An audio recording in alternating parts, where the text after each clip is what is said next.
Class टीरोब्रैंकिया। Class टीरोब्रैंकिया एक small class है हेमिकोइडेट्स की, ठीक है। It is a small class, ये काफ़ी छोटी क्लास है किनकी, हेमिकोइडेट्स की। तो बेसिकली जो टीरोब्रैंकिया है ये काफ़ी गहरे पानी में देखने को मिलते हैं, ठीक है। समुद्री पानी में, साउदर्न हेमिस्फीयर में के रीजन में जो समुद्री पानी होता है वहाँ पे देखने को मिलते हैं। It is found in shallow water, ठीक है। बहुत गहरे पानी में ये देखने को मिलेंगे आपको, ठीक है। तो अगर हम देखें ना कि इनमें से कुछ जो होते हैं ना ये यूरोपियन कोस्टल वाटर में देखने को मिलेंगे, और जो बरमूदा का जो बरमूदा की साइड पे जो है काफ़ी गहरा पानी वहाँ पे देखने को मिलेंगे, ठीक है। तो सम ऑफ, अगर हम इनके हैबिटेट की बात करें तो some of these found in European coastal water, ठीक है, यूरोपियन कोस्टल वाटर। और जो गहरा पानी होता है ना बरमूदा की साइड पे, वहाँ पे shallow water in Bermuda side, ठीक है, नियर बरमूदा, बरमूदा ट्रायंगल के पास बरमूदा ट्रायंगल के पास जो काफ़ी गहरा पानी है वहाँ पे ही देखने को मिलते हैं, ठीक है।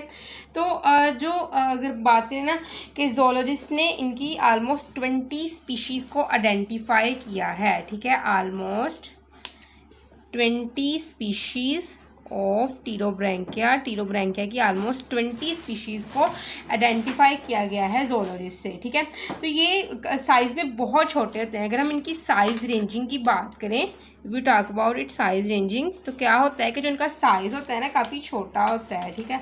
तो ऑलमोस्ट ये 0.1 मिलीमीटर से लेके 5 मिलीमीटर के साइज़ तक वेरी करते हैं, ठीक है।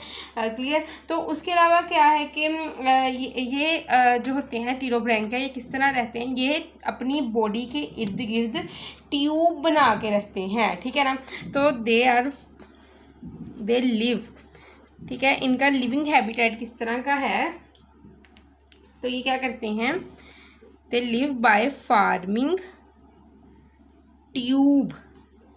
Tube around the body. जो ट्यूब होती है वो किससे मिलके बनी होती है, कोलेजन से मिलके बनी होती है। तो they live by farming tube made up of collagen around their body, ठीक है। अपनी बॉडी के इर्द गिर्द कोलेजन की ट्यूब से जो है वो जिस तरह लपेट के ना अपनी बॉडी के इर्द गिर्द इस तरह ये जो है वो जिंदा रहते हैं, ठीक है।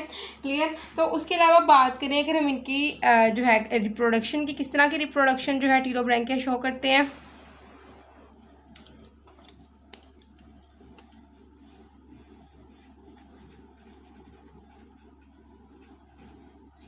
तो बेसिकली जो टीरोब्रैंकिया होते हैं ना ये रिप्रोडक्शन शो करते हैं asexual reproduction. They live by performing asexual reproduction. तो आपको पता है एसेक्सुअल रिप्रोडक्शन कौन सी होगी, बेसिकली ये रिप्रोडक्शन होगी बाय बडिंग के ज़रिए, या फिर क्या होता है ट्रांसवर्स फ्यूजन के ज़रिए, बडिंग एंड ट्रांसवर्स फियन। तो बडिंग के अमल में होता क्या है, बेसिकली जो एक सिंगल बड बनता है, देखो ये एक एनिमल है, इसकी बॉडी पे इस तरह उभार सा बन जाता है, बाद में ये उभार बॉडी से अलहदा होता है और एक न्यू टीरोब्रैंकिया के अंदर जो है वो डेवलप कर जाता है, ठीक है। और ट्रांसवर्स फिजन क्या होता है कि एक एनिमल है, ठीक है, इसको दरमियान में से तोड़ देना, फिजन करवा देना इसकी दो पार्ट्स में, एक पार्ट ये, एक पार्ट के दो पार्ट, और हर पार्ट ने नए एनिमल यानी कि नए टीरोब्रैंकिया के अंदर जो है वो डेवलप कर देना होता है, ठीक है।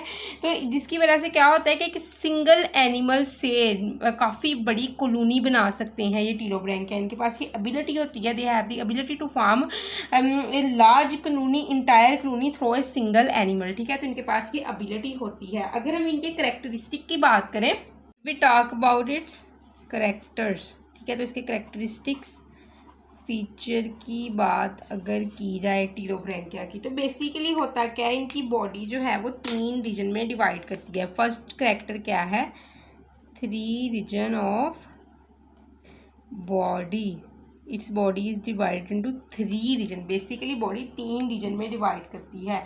एक है प्रोबोसिस,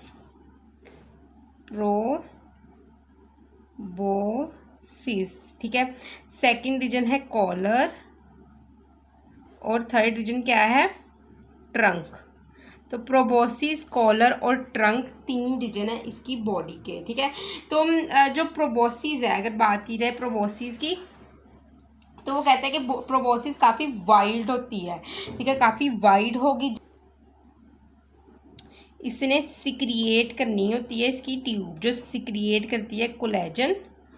कोलेजन ने क्या बनानी है, ट्यूब अराउंड बॉडी, और टीरोब्रैंकिया इस ट्यूब के अंदर रहते हैं, ठीक है, क्लियर। तो उसके अलावा क्या है कि ये इनका कॉलर जो होता है ना, ये 9 to 10 आर्म्स पे कंसिस्ट करता है। अच्छा, इसके जो कॉलर वाला रीजन होगा, इस कॉलर रीजन के ऊपर 9 to 10 आर्म्स होंगे, ठीक है। और इन आर्म्स के ऊपर, 9 to 10 आर्म्स के ऊपर सिलिएटेड टेंटेकल्स होंगे। Ciliated tentacles are present on these 9 to 10 arms, ठीक है। एक तो 9 से 10 आर्म्स होंगे इस कॉलर रीजन में। इस कॉलर रीजन के ऊपर एक आर्म्स है, आर्म्स के ऊपर क्या है, सिलिएटेड टेंटेकल्स लगे हुए हैं। और जो इनका ट्रंक है ये काफ़ी बड़ा होता है, कैपिटल होता है, ठीक है, और काफ़ी जो होता है यू शेप्ड का होता है इस तरह, ठीक है। इसका ट्रंक जो होता है ये यू शेप्ड का होता है, ठीक है। तो थोड़ी सी हम इनके मेंटेनेंस फंक्शन की बात करते हैं कैरेक्टरिस्टिक्स में। Will talk about it's maintenance, ठीक है, मेंटेनेंस फंक्शन।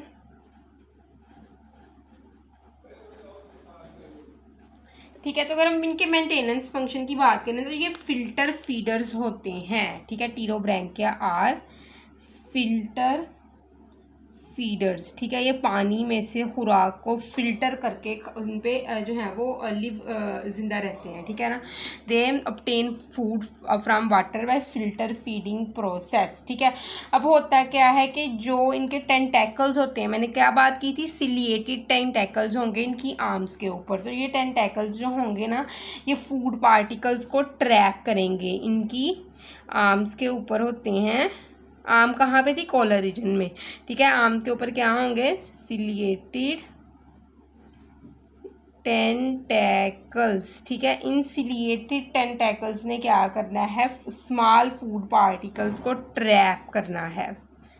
ट्रैप फूड को ट्रैप करने के बाद इसने ट्रांसपोर्ट कर देना है इस फूड को माउथ रीजन की तरफ। फिर trap food and transport this food toward the mouth region, ठीक है, ठीक, क्लियर। अच्छा, उसके बाद क्या होता है कि इनके अंदर जो रेस्पिरेशन और एक्सक्रीटरी एक्सचेंज जो होगा ना, वो सिंपल डिफ्यूजन से होगा कि बॉडी वॉल एक्ट करेगी for respiration. Body wall help करती है रेस्पिरेशन के अंदर, ठीक है। और इसके अलावा एक्सक्रीशन के में, ठीक है ना, एक्सक्रीटरी एक्सचेंज में, ठीक है, तो बॉडी वॉल ने हेल्प करनी होती है। तो रेस्पिरेशन और एक्सक्रीटरी एक्सचेंज इनकी बॉडी की वॉल करवाती है थ्रो सिंपल डिफ्यूजन, ठीक है, सिंपल डिफ्यूजन के प्रोसेस से करवाती है, क्लियर, ठीक है। अच्छा, उसके अलावा क्या होता है कि इनमें एक प्रोसेस होता है जिसको हम कहते हैं कि रिप्रोडक्शन का प्रोसेस। तो वो किस तरह होगा, तो पॉइंट डी इज रिप्रोडक्शन। तो बेसिकली रिप्रोडक्शन में क्या होता है कि इनके पास सेक्सुअल और एसेक्सुअल रिप्रोडक्शन दोनों ही होती है, ठीक है ना।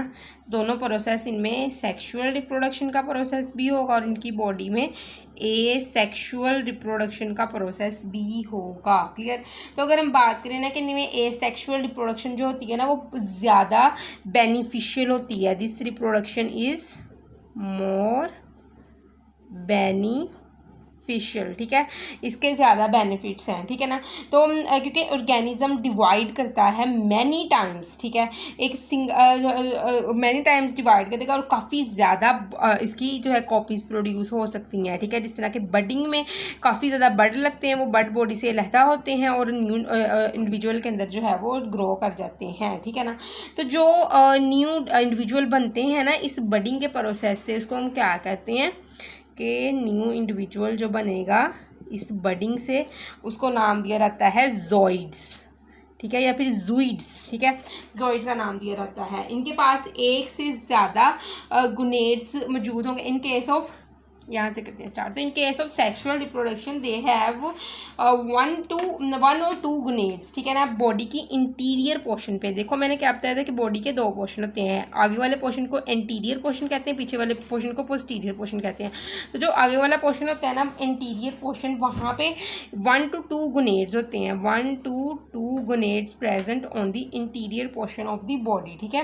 अच्छा, उसके अलावा इनके अंदर क्या होता है, इनके अंदर जो फर्टिलाइजेशन होती है, फ्यूजन ऑफ गैमेट्स, ठीक है। गोनेड्स ने क्या प्रोड्यूस करने होते हैं, गैमेट्स, ठीक है। उसके बाद इन गैमेट्स से फ्यूज़ करना होता है।